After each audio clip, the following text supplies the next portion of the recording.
Sa mga magulang at estudyante, naku, ihanda ninyong inyong bulsa para sa palapit na pasukan. Ilang gamit pang eskwela kasi ang nagmahal ayon sa DTI. Nakatutok si Bernadette Reyes. Kabilang sa dapat paghandaan ang dagdag budget para sa halos 30 school supply items na may taas presyo, bagamat mas marami ang mga items na nagmura ayon sa Trade Department. Batay sa inilabas itong price guide, nasa mahigit 11 pesos ang pinakamurang notebook.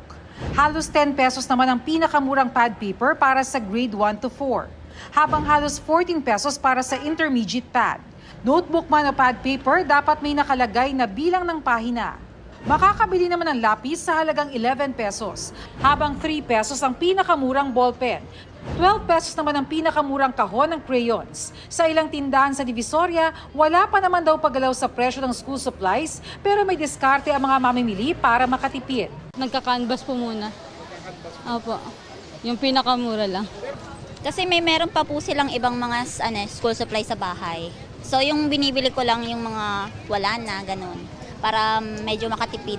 Sa ngayon pa lang mamili na sila kasi ibig sabihin may mga stock pa silang mabibili tsaka hindi pa masyadong pasukan. Paalala ng DTI, i-check ang label ng school supplies na dapat ay may pangalan at address ng manufacturer o importer. Iba-iba naman yan, makakompare nila yung prices.